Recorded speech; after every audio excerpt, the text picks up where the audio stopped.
All right, it's 2:01 and we'll start right at 2:02.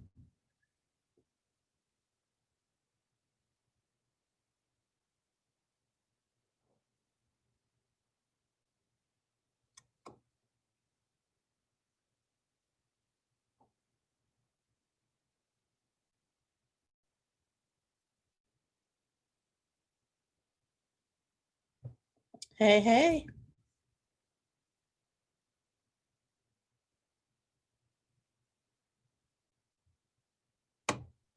Can you hear me? Yes, can hear you now. Hey, good. I just need to have it on mute because I'm in the car. All good, all good. All right, but you'll mute me, right? Yes, you're muted.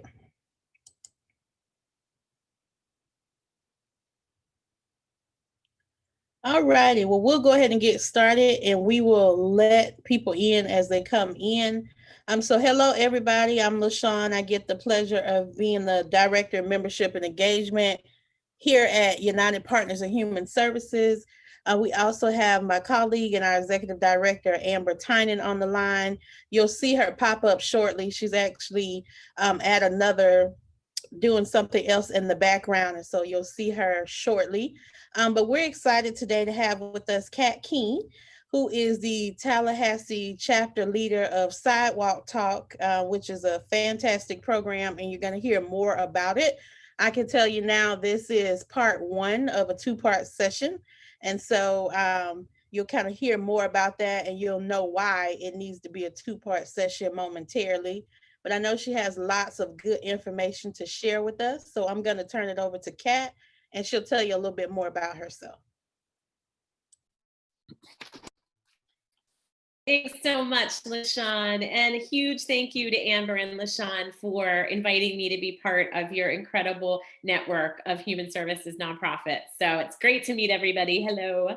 I'm going to show some slides in a bit, and we're going to have a information session today, but I really want to encourage you to make this a conversation. So LaShawn and I will be monitoring the chat.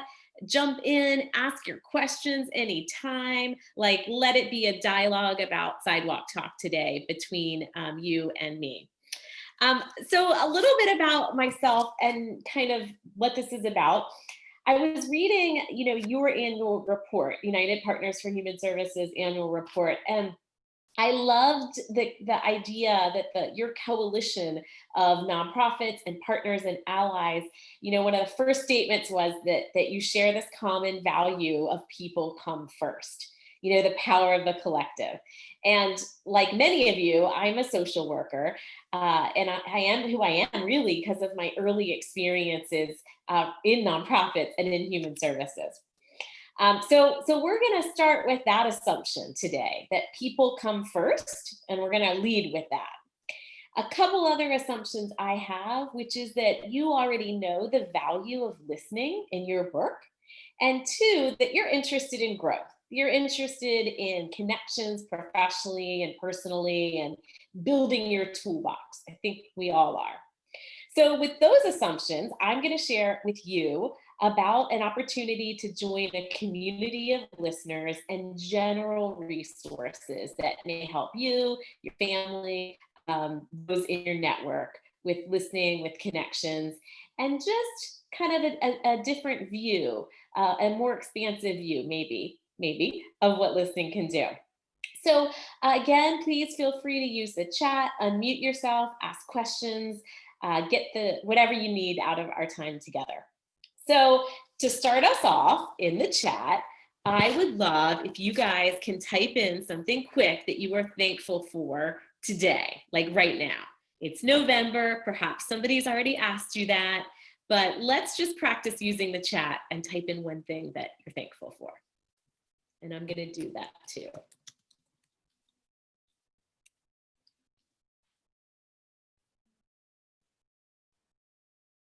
Wonderful. So I see lots of thankfulness for family, for friends, for the health and safety of my family. Right on, Zandra. And a couple people like me, the weather, it's pretty great out today. Our general health. Hey, Kay, nice to see you. Yeah. Yeah. I think there's a lot to be thankful for. And I think that's one of the things that drew me to Sidewalk Talk is generally a sense of optimism about what we kind of all yield when we connect deeper. I see, Donna, you put in family. Great. Thanks for that. And for anybody just joining us in the chat, we're asking folks to put in something they're thankful for today. All right. Well, we're going to use the chat later, so good practice, everyone. So a little bit about me as we get started. I've called Tallahassee home for about 25 years and attended FSU, and I have degrees in anthropology and in social work. Go social workers. And I've served with Yay! I've served with Tallahassee nonprofits and state government, primarily first in direct human services, and then later managing state and federal grants. And just like you, I've volunteered, I've served on nonprofit boards and in the community. And I think some of our early experiences really shape us. And my very first social service job was with ECHO. Don't know if anybody's on the call from ECHO Outreach here in Tallahassee, but I was hired right out of college as a lead counselor. And we provided job information, food, clothes, rent assistance, and we opened a homeless family shelter, the first one in Tallahassee during my time there. And I learned a lot of things. I learned about withholdings from your paycheck. I cried when I got my first paycheck because I did not understand federal withholdings. Didn't know how I was going to live on that. I also learned how much people wanted to talk, how much they wanted to connect. Sometimes that was just part of it coming in, was the connection. And I learned to listen and to try to do so without judgment and just with heart. That was probably some of my first experiences with the power of just listening to somebody and their story. And really, prior to that, as an anthropology student, I had the opportunity to be in South Africa, and Soweto, and the favelas in Brazil, with the community in India, and really had a chance to experience a lot of communities who had so much to share and so many rich stories that also it was an honor to hear them. And I think that also brings me to Sidewalk Talk is I think I'm over the moon about people's life stories and kind of witnessing that. So I learned my why for Sidewalk Talk is that I want to be a better listener and I want to connect with more people. I love bringing people together. And I've learned that listening is really the first step, that it builds trust and accountability and the feeling of connection, which I think is something that I have even more than usual. COVID has underscored my need for that. So we're going to go into some slides in a moment, but I want to ask you first a question. And this is another one word for the chat question. If you think about a time that you felt really listened to, just take a moment. Maybe it was your mom or your children, your boss, a colleague, a time that when you felt like what you said mattered, your ideas mattered. Just think about that for a moment. And I want you to think about it and think about one word. How did that make you feel? That time where you felt like somebody really listened to it.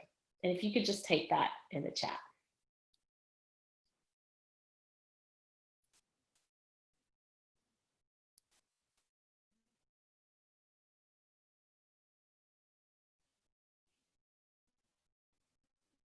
Oh, I see some words like relaxed, valued, Amber, nice, respect.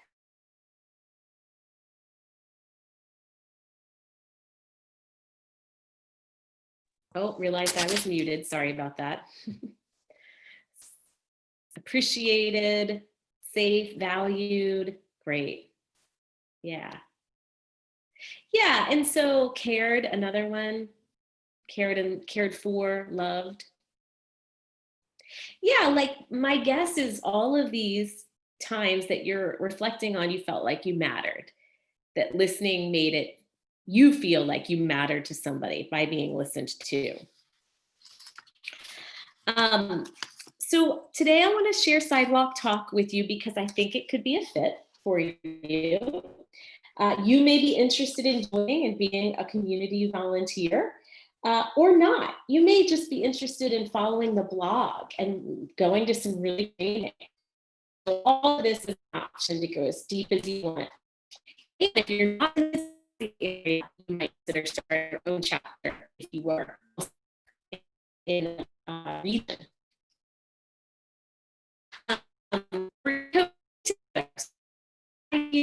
Raise your hand. All right, I'm gonna go ahead and share my screen. All right, can y'all see that? We can. Yeah, okay, good. Thank you. All right. So a couple visuals, first of all. These would be signs, right, on the sidewalk a person may use when they're listening in public spaces, for example. And a couple things that I like about this when I picture this on the sidewalk, free listening here today, like you matter, good listening equals love. There's a real openness here. This is a sign that I love. I have had it behind me sometimes in my presentations. And as social workers, I really like this concept of I want to know who you are, but I'm not here to fix it, just to hear. I love the real openness and wide open space of the concept of just not fixing, like we're such problem solvers. Our employees come to us, our colleagues, our children, our family, and we are often in a role of problem solving. And most of us are in that work because we love it, but it is not the point of listening. With listening, you're just reflecting the person's words and their emotion. So I really love that openness piece to it. So a little bit of the what. You've heard me mention Sidewalk Talk. Well, here's what it looks like. Here's what it did look like prior to COVID. It is the simple act of listening to anybody about anything. And it is a community listening project. It's global. We'll get to that in a moment. But the mission is to teach and practice that heart-centered listening in public spaces. And really have heart-centered conversations. So in this picture, this is probably a big city, maybe it's near public space, maybe a bus stop, and you can see, you know, this is it. You bring a chair, you sit down, people pop in and listen, and they whatever, and as a listener. Now, this isn't happening very much right now. All of the listening, for the most part, is happening online. A little history. It is a nonprofit, and as a chapter leader, I'm an affiliate of that nonprofit. And it's a little scrappy, very bottom up because it's so big and so global. It was founded by Tracy Rubel, who was a San Francisco psychotherapist in 2015. And has grown to over 50 cities, 14 countries, and over 7,000 volunteers. So I connect with chapter leaders from Malaysia and Germany and other places, which is a really cool thing. And then it is almost 100% volunteer-driven nonprofit in that there's a couple part-time staff paid for like website maintenance and things like that, but very, very grassroots, as you may imagine, since this is happening in other countries. And I'll just share with you just actually a little bit about kind of what this looks like, because you might be like, what does it look like in our community or my community?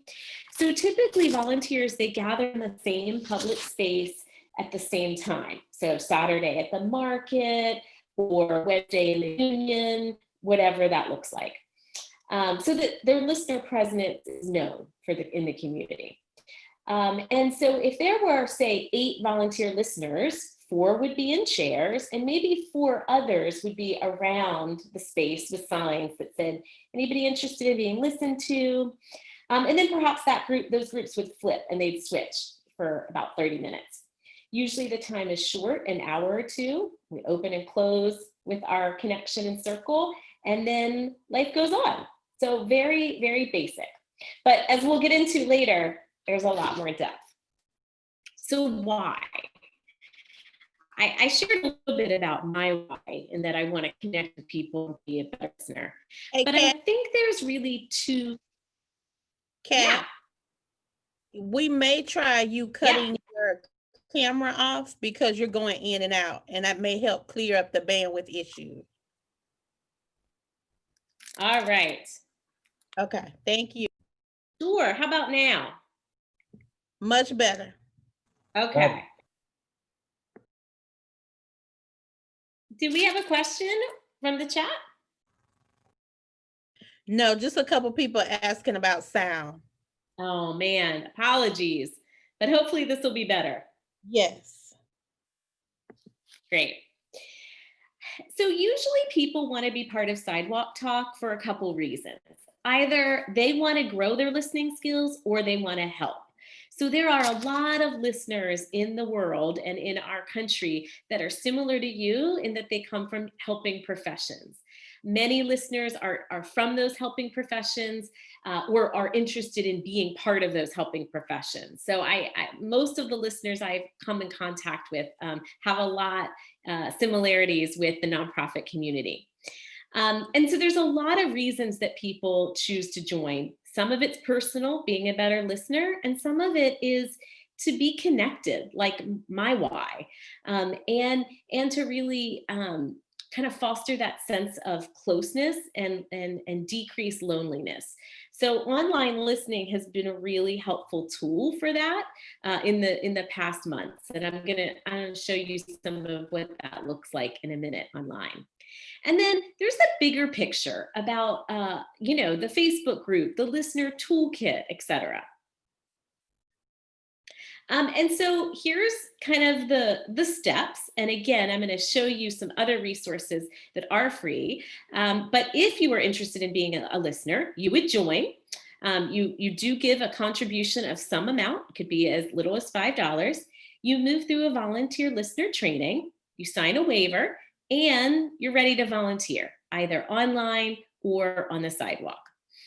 And we're going to come back to this website in just a minute and show you some things. So a little bit about the listening, and this may sound familiar to those of you in this field, but it's really about heart-centered listening, right? So you are reflecting back what somebody shared, you're validating that experience. You're not saying, oh, me too. I had something happen with my grandmother. And Sidewalk Talk practices with this concept of here, honor, embody, check your assumptions, and reflect. So it sounds like I heard you sounded really excited about that story. It sounds like you may have had a difficult experience there. So we're doing that reflective talk. Okay, another question for the chat. And I might ask you all to share. Let's do another chat. What inspires you?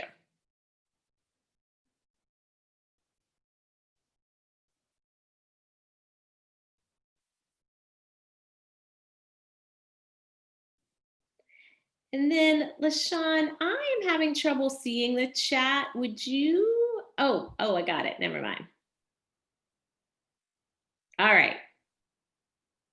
Oh, Talithia, helping other people find their voice. I totally see that, Talithia. I feel like that I see that in you.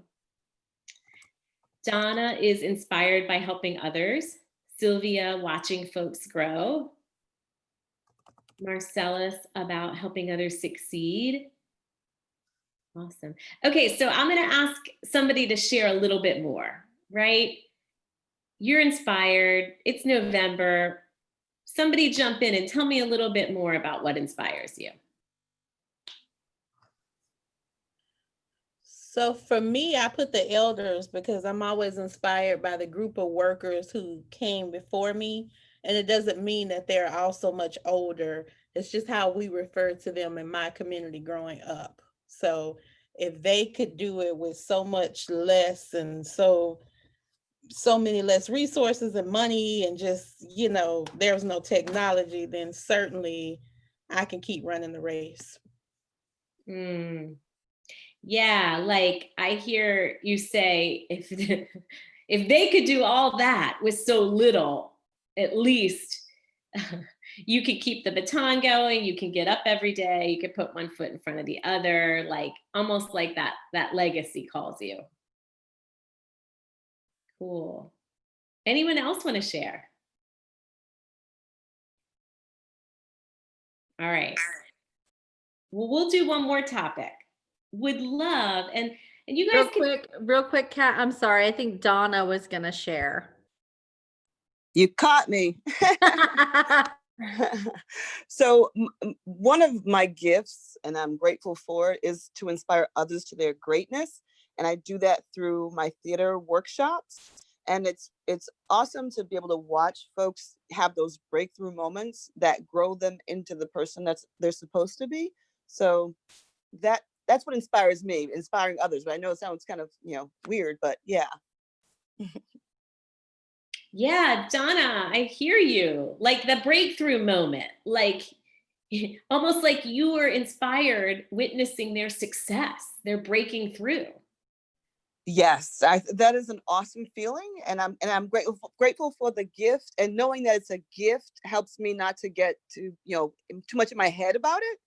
But whenever I hear someone say you've inspired me, then it's like, okay, that's my stamp of approval. That's all I need. And so, Donna, with that is something you honor as your unique gift. It sounds like knowing that you were part of that, and yeah, like breakthrough. That's your gift, helping people break through. That's a great one to share. Thanks.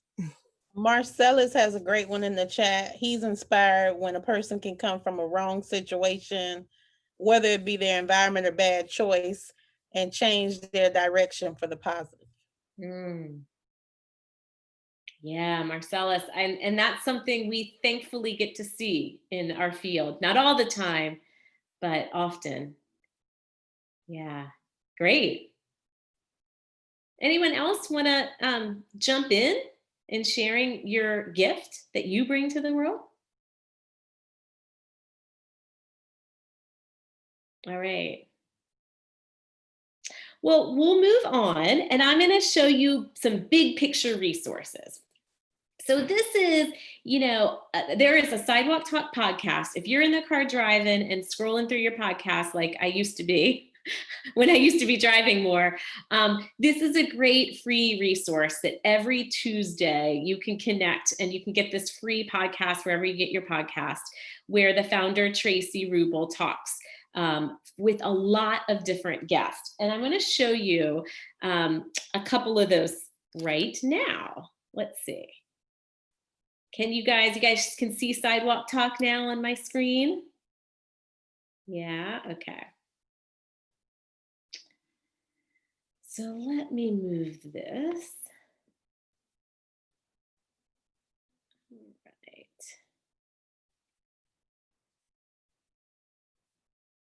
All right. Let's see. Well, first, I actually think I'm going to show you, I think I want to go back to the slides for a sec and tell you about these podcasts. Because there's one I want to draw your attention to, which is Sidewalk Talk has a researcher, actually an individual that is a research advisor to Sidewalk Talk on listening. And here's an example of one of the podcasts. His name is Dr. Guy Itzchakov, and he's from the University of Haifa in Jerusalem. And here's this is just like a take on where we can go with listening. His focal research has been on high quality listening to facilitate a change in people's emotions. And when I was listening to his podcast, he's talking about in his culture, people argue a lot. It's a basic form of communication. And he spent 8 years researching this listening in his culture, Jerusalem. And he asked the host, like, how many times has it changed your perspective when somebody argued with you and said you were wrong? And the host, she says, well, never, like that never changes my perspective when somebody argues with me and says I'm wrong. And Dr. Ichnikov says there's actually this thing called a boomerang effect. And when we disagree with people, there's the threatening that can happen, threatening our freedom to hold the perspective we hold. We become more defensive. And as a result, our attitude becomes more extreme than before. So because, right, we're thinking about how we're going to respond. We double down. So when we argue, we give the other person the opportunity to bolster that original attitude, and each side tends to become more extreme. But listening is the opposite. It reduces the defensiveness. We feel less anxious. And what his research has shared is that listening allows us better introspection of our own thoughts and helps us reconsider our initial attitudes. And it makes our thoughts, our attitudes more complex and less extreme. So I just loved that. I mean, you could take that in so many ways around changing people's opinions. So that's one example of the podcast. So if you were a listener, you would come here, you would go to this Becoming a Listener, you would join, and then you would be taken to this listener dashboard. I have a chapter leader dashboard up, but there is a listener dashboard, and I'll just show you what that looks like. So if you were here, you would get to take that listener training. Kat, Yeah. sorry, real quick. You're still sharing the PowerPoint, so I think you'll need to reshare. Thanks, Amber. You're welcome.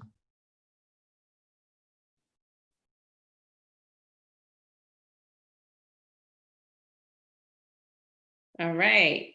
Can you all see this now? Yes. Listener dashboard. Hooray. And so some of you, that, like Amber, for example, who may have seen this before, but you would go to your listener dashboard and say, go to listener training. And you can see the training is pretty simple. These modules are 8 in total. Some are 5 to 10 minutes. This last one's a bit longer. You'll see the link to the podcast that I was talking about, which is super fun. And all kinds of context is coming, all kinds of things. So you can kind of pick and choose what you might be interested in. And then finally, I want to show you the Sidewalk Talk listener group for Facebook. We're part of so many groups these days. I got to post here. I was on Women Wednesdays recently talking about Sidewalk Talk. But you can see there's a lot of context here, and here's an online listening that's happening. So if you're interested, you can join some of the online listening that's happening all over the country. They're here, and they're also in the Eventbrite section of the Sidewalk Talk website. I've met amazing people, and it's really helped me understand how to do online listening a bit. So this is like an example of an event that's posted. All right, I'm going to go back. Any questions so far? Talithia is sharing that she's actually paid for it, and she's planning to finish completing her training plan over Thanksgiving break. So way to go, T. Way to go, Talithia. Thank you. Let's do this. All right, so I am going to go back to PowerPoint. And so again, here's a lot of the handles of the podcast, the blog post, etc. It's deep and wide, or you could just choose to join and be part of Tallahassee listening. And what's going to happen in January, at least for Tallahassee Sidewalk Talk, is we're going to start some online listening. I've got to experience it in other ways, so we'll start that. And what online listening looks like, and we'll just have this open, is that first we will have some of our online Zooms just with our listeners, so like we can become a group and we can understand and practice these things. And generally, online listening starts with a check-in. People kind of share a minute of their emotional temperature. And then there's usually either breakouts or reflection. And one person shares and another person reflects back. So that's generally what that online format looks like. There's also some cool things, and this is really one of the last resources I want to share that's happening related to workplace listening. I was part of a pilot recently that Sidewalk Talk is doing, where they're bringing training to workplaces to help, colleagues communicate better. And one of the takeaways was that creating psychological safety was the #1 predictor of team success in any workplace, whether it's corporate, nonprofit. And that really resounded for me, that idea of team success being so predicated on psychological safety. You all probably see that in your work, but that made me want to go a little further in my listening. And so, I encourage you to co-create with me. My email's on the screen. I'd love to have any of your questions, your emails, whatever, and hope that there are some things here that are of value to you in your personal journey and in your communities as well. So I'll pause there and maybe turn it back over to you, LaShawn and Amber, and see if there's any questions or discussion. So first of all, thank you for that. There was a lot of good information for the helpers, because a lot of times if you're like me, as people are talking, I'm already solving the problem in my head. And there's that urge to, okay, as soon as they pause, let me jump in and say what I have to say. So sometimes we just have to pause and listen. If you can kind of talk a little bit about just that, just kind of the art of becoming a listener. I know as a social worker, that's something that you've had to train yourself to do because that doesn't necessarily come naturally for helpers. But if you can kind of talk about that a little bit more, there's a lot of leaders on the call. And so in terms of dealing with staff who deal with people in crisis every day, what does that look like? Yeah, I love that question. And similarly to you, LaShawn, like I've definitely had that experience of, you want to have the rebuttal in your head. You want to have the next thing you're going to say to that person. I totally struggle with that. Here's one acronym that comes to mind that I use. It's called WAIT, and it stands for Why Am I Talking? And it's a great way to check yourself in talking. So that's one thing that I use. I also currently with my team and over the years, I assume good intention and that there is a lot more to the story, perhaps than I'm getting. And another thing I think that many of you likely use is, somatics. In other words, using your body and your breathing to regulate your heart, your nervous system. I think there's some real powerful techniques out there in using breath and other things to put yourself in a centered place so that you can just be there in that moment when that individual is sharing whatever they want to share. So I literally put my feet on the floor and put my hands down on my desk or somewhere to help ground me so that I can be really present. Like that. Do we have any more questions or anything? That's great feedback from Sylvia and Donna talking about the emotional and psychological safety. And Teresa, you are right about just kind of putting your feet on the floor and centering yourself, which kind of forces you to sit up and be present in the moment. Mhm. I feel like I want to ask Kat to repeat something, but I can't remember what it was that was so good that I want to ask her to repeat. But it was right before you talked about that physical grounding. Oh, wait, it was the WAIT acronym. Thank you, Robin, for that reminder. That is an awesome acronym. Thank you. Yeah, I actually learned that from another friend of mine that does end of life counseling. She's actually an end of life doula. And that's something that I've just added to my toolbox because it makes me check myself. It's about me, not the other person.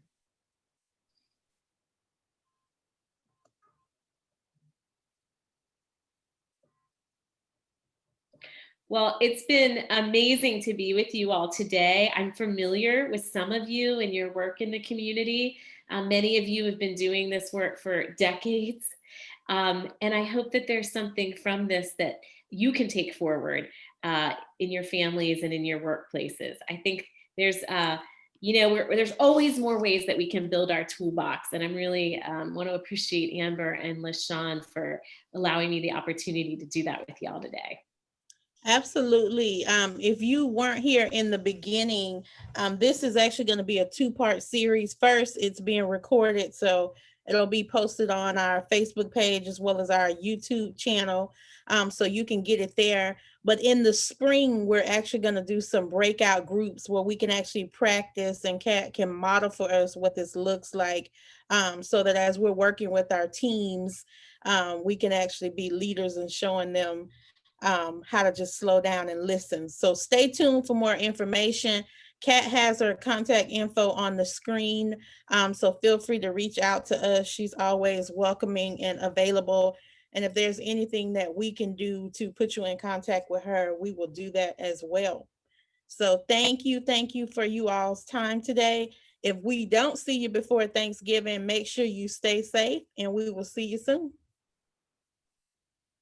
Bye, everyone. Thank Bye. you. Thank you. Bye. Bye. Thank you. Thank you.